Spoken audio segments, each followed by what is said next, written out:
Wait lang. May dumi yung camera ko.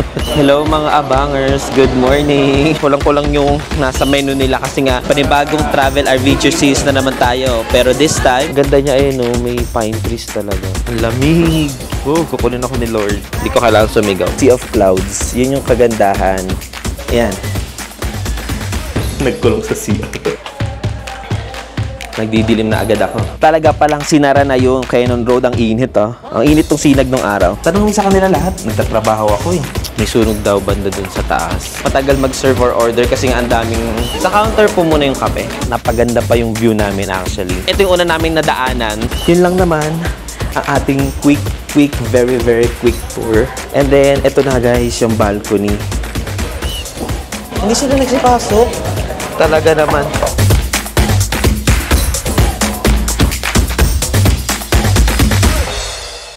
Hello mga abangers, good morning. Di ko alam kung nakikita nyo kung nasan ako. Ayan o, nasa CK, di ba? Calvin Klein. Kahit bumulong ako, marinig nyo ako dahil meron akong microphone na... Ano oras na ba? It's 7:31 in the morning. Papunta kasi kami ngayon ng Baguio. Ah, nakita nyo ba yung date? 7:31 and it's... January 1. Oh, di ba nawala? 7:31 January. Ano ba yan? Swipe to unlock. Wednesday, January 1, 7:31. Basta nakita nyo na. Nabablur tuloy ako. Ayan, so nakita nyo nasa Chowking kami. 7:30. Andito kami sa may Pipilex, Petron. Para mag-breakfast. Kaya nga pinakita ko sa inyo na January 1 ngayon kasi nga, sabi nga nila, kung ano yung gusto mong mangyari sa'yo sa buong taon, dapat yun yung una mong ginagawa sa unang araw ng taon. So ito, nagta-travel kami kasi nga gusto ko syempre, nagta-travel kami or nagta-travel ako sa buong taon. Ang dami sinabi na medyo may ano pa tayo eh. Kung narinig yan. May mga tao kasi, hindi ko alam kung naririnig niyo yung boses ko, medyo parang nag-concert tayo kagabi kasi nga syempre New Year's Eve countdown yun. Tapos diretso agad ako dito sa Baguio. Wala lang, para lang magpalamig. Ay! Habang bata pa, travel lang ng travel guys. Kasi kapag nagkaedad na, alam nyo na mahirap na mag-travel. Alam mo naman, mayaman, travel ng travel, credit card lang naman yun. So yung mag-breakfast na kami dito guys. Mag-update na lang siguro kapag nasa Baguio na kami. Ang hirap mag-vlog kapag galing ka ng kapag may hangover ka. Wala naman ako hangover. Medyo nag-concert lang kagabi. Kaya, eto, panibagong travel adventure series na naman tayo. Pero this time, kasama ko ang family ko dito, papuntang Baguio. Ayun, umatras kami. Actually guys, sa Chowking, hindi naman sobrang madaming tao. Tapos kulang-kulang yung nasa menu nila kasi nga January 1 naman guys. Kaya intindihin na lang natin. So yung available lang nila na pagkain doon is fried rice tapos itlog. Yun na lang daw available. Tapos yung kape nila matagal. And then itong katabi, dyan ay Chowking doon.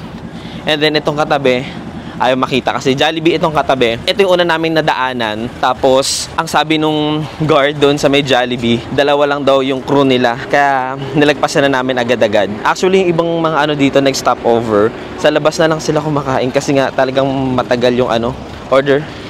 Matagal mag-serve or order kasi nga ang daming or kulang-kulang dahil nga kaunti lang din yung tao. Ngayon, dito lang kami sa Treats Select. Bibili na lang ng kape. Since meron naman kaming pagkain or sandwich. Ayun, kape. Sa counter po muna yung kape. O order lang. I need to wait for your order. Pwedeng titimpla ka tapos pwedeng bibili lang dyan.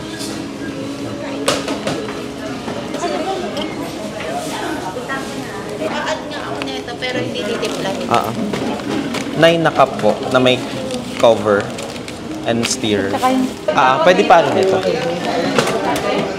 Kape daw.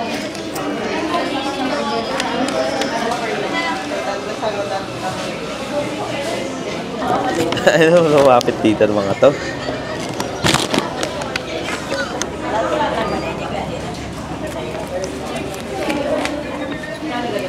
Magtitimpla kayo dito. Magtitimpla. Kanya-kanya. Kanya-kanya timpla. Doon yung mainit. Tapos yung stirrer. Kailan yun nakaship? Ito lang nga. Kami na sila ang tinawag ko, hindi ikaw. Kami Kala nag-isip ko lang. senior eh. Kailangan senior eh. Ay, hindi sila nagsipasok. Talaga naman. Si tatay pa yung pumasok. Kala kasi namin senior. Ano senior pa papagawain? Ayun, so ito. Ayan, narinig na kayo sa vlog. Sabi mo nga, Day. Ito naman si tatay Walang kong... steerer. Andun nga ang steerer. Ano po, iba to sa QCC. Oo. Ikaw na to. Yung kay kuya na lang, tsaka kay Raiken. Boy, may kumuha ka ng ano mo? Gano'n tayo sa labas. Yung camera. Oo. Narinig ako niya kahit sa malayo. Yan, dito na kami sa share treats. Ano treats ba to? Ayun, treats. Nandito kami sa may treats. Ayan. Dito na lang kami bumili ng kape. Halos dito rin lahat eh. Halos dito rin talaga lahat nagbibilihan ng kape. Tapos kakain na lang sila sa labas or bibili na lang or kakain na lang. Ano ba? Nandiyan mo magkwento. Para mabilisan na lang, madalian na lang. Ay, tulungan mo si Pida. Akin na yung iba. So, lalabas na kami. Daw makikiabot nga nito. Ito lang. Ayan, so dito na lang kami sa labas. Ito na yung kumakain kami dito. Ayan, buti na lang talaga yung handa namin nung New Year, nagdala si nanay. May sandwich kami, may pagkain, ganyan. In case, di ba? In case talaga, dahil wala masyadong makakainan dito sa fast food kasi nga, syempre, yung mga crew, nag-New Year din yan. And then, konti lang din yung ano nila, available na pagkain. So, yung mag-breakfast muna kami, kaya mamaya na kayo dyan. A few inches later. Wait lang. May dumi yung camera ko.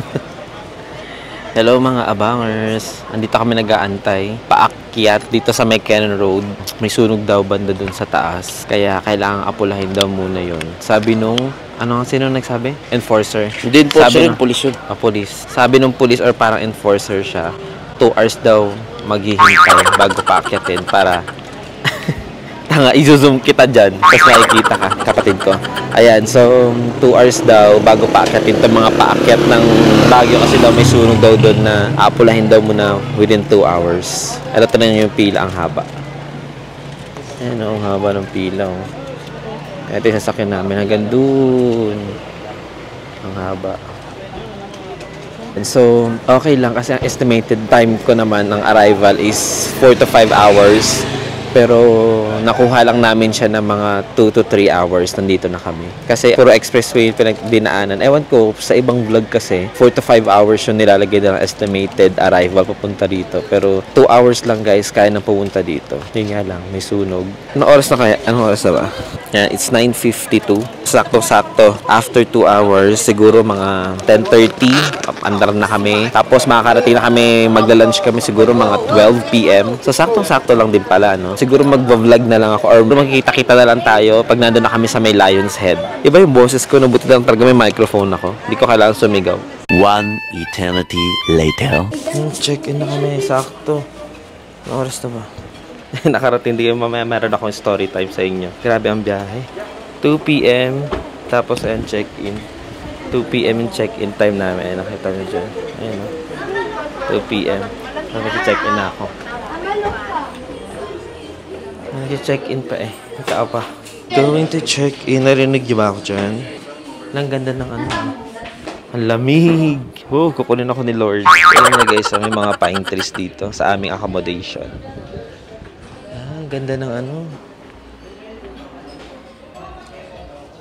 Siguro doon na lang ako sa accommodation namin mag-video. Kasi may tugtog.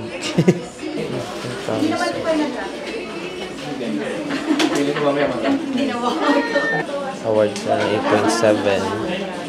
Yeah, may sounds pare tayo nito. Copyright alert. Hold up. One more time. Di kita. 12 seconds later. Ayun. Ayan, so nandito ako sa hallway, guys. Kung makikita ninyo, nakapasok na kami sa... nakapasok na kami... Nandun sa phone. Tanong mo sa kanila lahat. Nagtatrabaho ako eh. Diba yan, oh? Naka-play ako. Oh. Oh, baka pwede. Pwede yun. Mamaya. Mag-ano lang ako. Work. And guys, interruption, kumuha kasi ng wifi. Dito na nga lang ako mag-ano, sa pinakadulo. Ayan. Ang ganda guys ng ano namin, ng accommodation namin. Grabe dito. Ayan. Medyo na-late kasi na kami ng pag-booking din. So, ito na yung nakuha namin na nasa taas siya at napaganda pa yung view namin actually. Kasi doon sa may room namin, merong balcony, tas kita talaga yung mga sea of clouds, ganyan. Tapos, ito na i-room tour na kayo. Mag-room tour na tayo agad-agad bago pa magkagulo doon sa room namin. Kasi family room ito, so hindi ako solo lang. Siyempre, agad-agad gagawin ako ano yung mga agenda nila doon. So, bago pa magulo yung room natin, magko-quick tour na ako. So, andito kami sa second floor, room 204. Nagdidilim na agad ako. Wala na, sobrang dilim ko na rin talaga dahil nanggaling tayo ng buol ng sobrang init. Tapos ngayon naman, ang lamig na lugar. So, dito ako sa room 204. So, ano nga pala guys, family room siya. Tapos, kapag may request kayo ng ilang... Hindi ko na sabihin kung ilan kasi kung ilan kayo, pwede naman kayo mag-request na extra bed, ganyan siya. So, papakita ko na lang sa inyo kung ano yung mga inclusion sa loob bukod sa wifi. Tingnan natin kung ano pa yung iba sa loob. Okay, so papasok tayo. Room 204. For the work. May maliit na dining set. Tapos CR muna. Unahin muna natin yung CR. Kasi walang tao dito. Ayan. Nagkulong sa CR. Unahin muna natin yung CR. So, yung sa CR natin, meron tayong free use of towels. Although, dun sa mga bed, meron ng towels. Grabe yung pagka-oily naman ito. Ayan. Although, dun sa bed kasi may mga kanya-kanya ng towel. Meron pang extra towels na nakalagay dito. Tapos, ang kagandahan dito guys, isa lang yung ganito niya, yung toilet and bath niya, pinagsama na siya. Andyan yung toilet na merong bidet, tapos merong tissue doon. And then, ito yung shower. Tapos may sink. Yung sink meron pang extra towel. Oh. Lagyan natin dito. Sabit natin dyan yung isang towel. And then, ang kagandahan dito guys, kompleto na sila. Meron silang shampoo. Ayan, shampoo with conditioner. Meron din silang soap. Tapos meron silang toothbrush. Ang ganda ng toothbrush nila, oh. Kasi parang plastic siya na parang kulay kahoy. Tapos may toothpaste. Ayan. So, kompleto. Hindi na kayo magdadala ng any toiletries. Meron na sila dyan. So, labas na tayo. May sink din sa labas. May sink na maliit. Tapos may ref. Ayan, may mga laman na agad. Oh. Nakasaksak na ba to? Ayan, tapos meron dyang mini dining, tapos merong mini sala doon. Tapos meron dito dispenser ng mainit tsaka malamig. Ayan. Tapos merong free coffee. Ayan, may coffee, may cream. And then, eto na guys, yung balcony. Ayan, so yung balcony namin mahaba. Ayan, ganyan kahaba yung balcony. Punta ako sa dulo. So ito yung balcony namin. Ayan, ganyan siya kahaba kasi nga family room kami. Meron pala ako microphone. Ayan, family room kami. Tapos meron siyang 3 chairs dyan. And ang kagandahan dito guys, makikita mo yung ibang mga may bahay talaga. Like yung sariling bahay. Tapos ito yung pinaka-entrance namin. Ito yung, dyan yung restaurant ng Eliana's Pines Hotel. Diyan yung restaurant. And then, alam ko sakop yan lahat. Ito, Eliana's Pines Hotel, lahat to. Ayan siya. Diba? Tapos ayun guys, kitang-kita doon yung Sea of Clouds. Yun yung kagandahan. Kita-kita dito sa view natin sa balcony. Alright, so very quick tour lang to guys. Kasi syempre, ayoko naman ma-istorbo ang family. So, pasok tayo sa first room dito sa pinaka-first floor ng room natin. Ayan, so sa first room tayo. Ito yung pinaka-first room. And then yung first room, merong mini table. Tapos may cabinet. Ayan, cabinet. Tapos may master's bedroom. Electric fan. Tapos merong doon, telephone. May Holy Bible. Siyempre, lagi naman may Holy Bible pag hotel. And then, merong telephone doon para kung gusto ninyong umorder, meron din sila dito. Ayan. Pwede kayo umorder, meron silang. Ayan, basta order kayo dyan. Ayan, dyan. Ayan. So, tatawag lang kayo doon sa may telephone. Free of charge naman yung delivery. Tapos, babayaran na lang pagka-check out. Ayan, so, akit na tayo sa taas.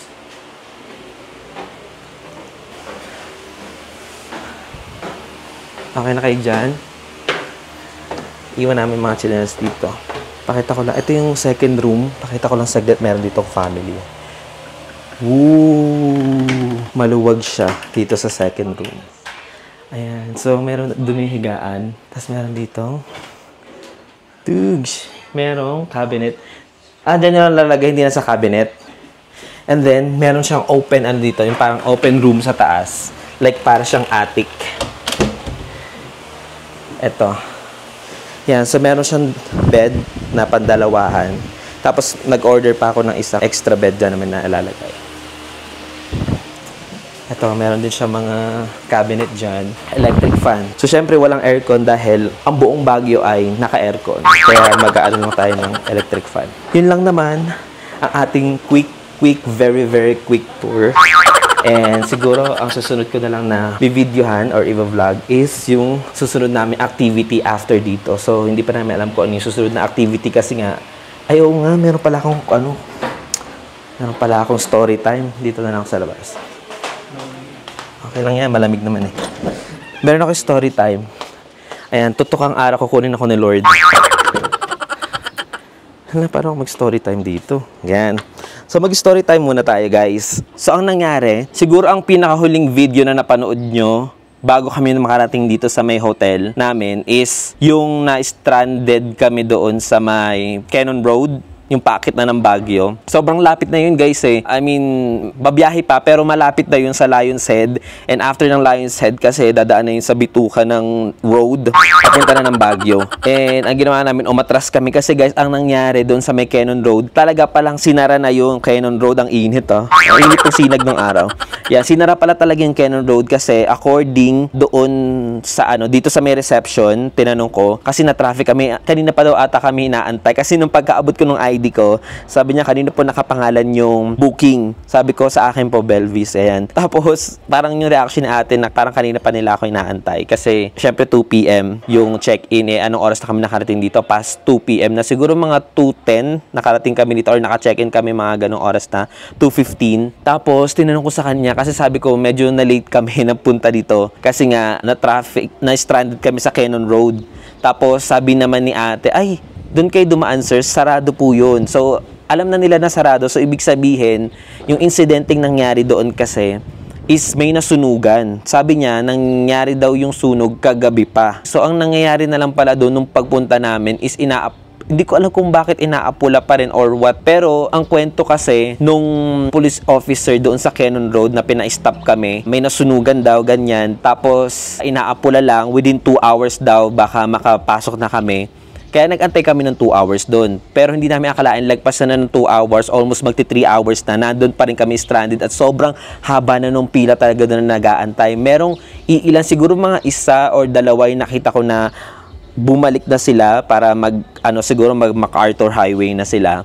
Pero kami nag-antay kasi nga, ang lapit na noon and isa sa agenda kasi namin magpa-picture sa Lion's Head talaga, which is siguro kaya humaba rin yung pila doon kasi nga isa rin yun sa mga gusto nilang puntahan dito sa Baguio, which is yung Lion's Head. Tapos, ayun, umabot na kami ng 3 hours sa pag-aantay doon. Almost 3 hours. So, nag-decide na kami na itanong kung ano ba talaga na yung update, ganyan. So, ako yung pumunta doon sa police officer na nagsabi na mag-antay ng 2 hours. Tapos, tinanong ko siya kung mga anong oras pa ba or matutuloy pa ba na papasukin kami dyan. Sabi niya kasi walang definite time daw kung anong oras kami pwedeng papasukin. Sa pagkakasabi pa lang niya na yun napaisip na agad ako na aatras na, dadaan na kami ng MacArthur Highway talaga. Well, may mga ganong incident kasi na hindi natin inaasahan and then unfortunate yun doon sa mga nasunugan kaya dapat chill lang tayo sa mga ganon kasi syempre wala namang may gusto sa nangyaring yun.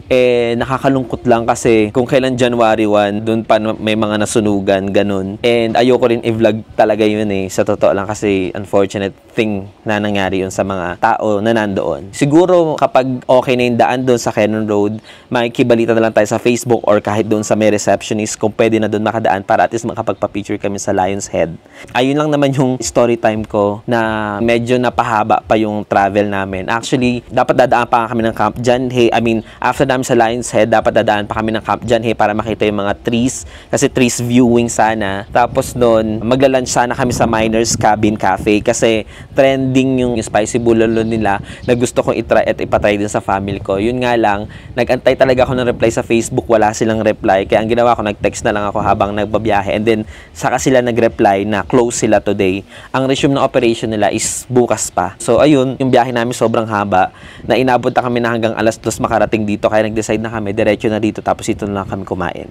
May mga dala rin naman kami mga pagkain namin nung New Year. New Year's Eve. Tapos, umorder na lang din kami ng pagkain dito. Kasi meron sila ditong restaurant na kapag siguro kakain kami doon, i-vlog ko na lang din kung may chance. Kasi, hindi ko in-avail dito yung breakfast buffet. Kasi, gusto ko i-try yung buffet sana sa labas. Kaya hindi ko in-avail yung breakfast buffet nila dito na sana is included doon sa aming package. Pero kapag napag-decide naman namin na mag-breakfast buffet, why not? Pero, hindi kami mahilig lahat mag-breakfast ng heavy. Kaya yung kinuha ko yung lunch buffet sa labas.